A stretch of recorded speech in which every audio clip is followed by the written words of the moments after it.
Hello' everyone, মই হিমাশ্ৰী চেনেললৈ আপোনালোক সকলোকে স্বাগতম জনালোঁ। আৰু আজি মোৰ কণমানি মৰম লগা ভাগিনজনী পাই মোৰ ভিডিঅ'টো আৰম্ভ কৰি দিলোঁ। যদি মোৰ ভিডিঅ'টো ভাল লাগে লাইক কমেণ্ট শ্বেয়াৰ ছাবস্ক্ৰাইব কৰি দিব। আৰু এয়া হৈছে আমাৰ বিহুৰ পিঠাৰ প্লেটখন। আৰু দুই এবিধ বনাইছিলোঁ, দেখাবলৈ নহ'লে। আৰু তাতে আমাৰ সোণাক্ষী গাত বিহু বুলি ক'লে তত নাইকিয়া হয়, কাৰণ ল'ৰা ছোৱালী সকলোৱে থাকে, হয় নাই? মাহীয়েকৰ ওচৰত গৈ পেলাই চুলিকেইডাল স্পা কৰি আহিব। আৰু তাই তাকে অকণমান দেখাই দিলে। তাই মোক ক'লে, মা অকণমান মোকো দেখাই দিয়াচোন, আমাৰ সোণাক্ষীক কেনেকুৱা লাগিছে বাৰু? ভাল লাগিছেনে বাৰু? আজি আমাৰ সোণাক্ষীয়ে চুলি দেখিছে না, একদম বিহু বুলি চুলি মানে ঘৰতে ষ্টেট কৰি আহিছে।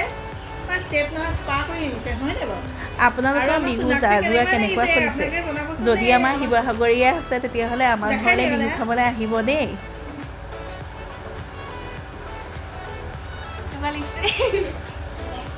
পাছতে অকণ দেখাই দিয়া।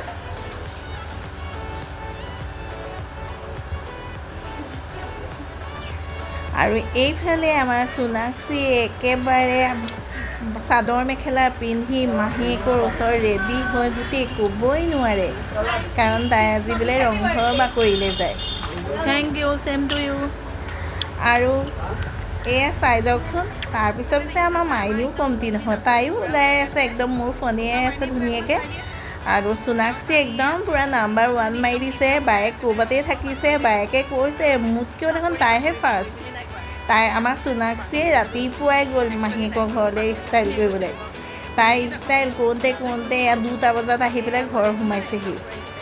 আৰু এয়া আমাৰ একদম পিয়াক্ষী কেনেকুৱা লাগিছে বাৰু? আমাৰ পিয়াক্ষীও একদম সাজি কাচি ওলাইছে ৰংঘৰ বাকৰি বিহু চাবৰ কাৰণে।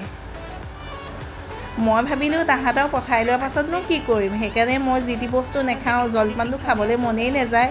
সেইকাৰণে অকণমান দৈ গাখীৰ ল'লোঁ, গৰু দৈ, তাতে অকণমান গুড় পেলাই তাকেই খাই দিলোঁ।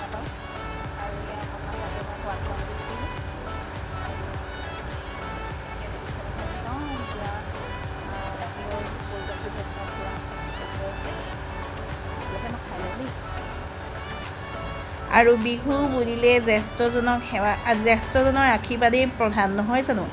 এয়া হৈছে আমাৰ 98 ইয়াৰ্ছ হয়, মানে 98 বছৰীয়া আমাৰ আইতা আছিলে এগৰাকী শিক্ষয়িত্ৰী।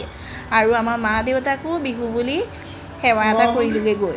আৰু বিহুৰ দিনা ৰাতি সাঁজ কিহেৰে খাম? এয়া ছাগলী মাংস আনিলে, আৰু মই ছাগলী মাংস নাখাওঁ আৰু পদুনা চাটনি বনাম মোৰ কাৰণে। সেইকাৰণে স্পেচিয়েলি অকণমান ব্ৰইলাৰ আমঠু লৈ আহিছে। মই ভাবিছোঁ তাকেই খাম, কাৰণ মই ছাগলী মাংসটো মোৰ কাৰণে মানে এভইড হয়, মই মানে কোনো পধ্যেই নাখাওঁ। মই আজি এয়াকে খাম আৰু বিহু বুলি কিনো খাম, নহয় জানো?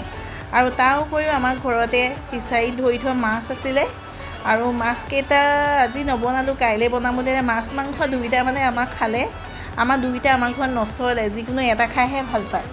বাকী ব্যঞ্জন বনাইছিলোঁ, লগতে মাংস বনালোঁ, আৰু 100 এবিধ শাকৰ ভাজিটো বনালোঁৱেই বাৰু। এয়া আমাৰ চন্দ্ৰকলা বনাইছিলে আমাৰ মাইনীয়ে, আৰু নিমকিও আছিলে। এয়া নিমকি চিমকি বনাইছিলে। বিহু বুলিলে পিঠাৰ প্লেটখনেই মেইন, নহয় জানো? এয়া দেখিছেনে ধপধপাই আছে আমাৰ মাছকেইটা আমি আজি জীয়াই থৈ দিলোঁ, আমি কাইলৈহে খাম। আৰু মই ভাবিলোঁ বিহু বুলি অকণমান মেহেন্দি নলগোৱাকৈ কেনেকৈ থাকোঁ। মই কাম কৰি থাকোঁ কাৰণে টাইমেই নাপাওঁ, সেইকাৰণে আমাৰ মাইনীয়ে জোৰ জবৰদস্তি মোৰ হাতখনত অকণমান মেহেন্দি আঁকি দিলে। কেনেকুৱা লাগিছে বাৰু মোৰ মেহেন্দি কালাৰটো উঠা নাই একচুৱেলি। মেহেন্দিৰ মানে মোৰ ডিজাইনটো কেনেকুৱা লাগিছে আপোনালোকে জনাব দেই। লগতে মোৰেই নামটোও লিখি দিলোঁ।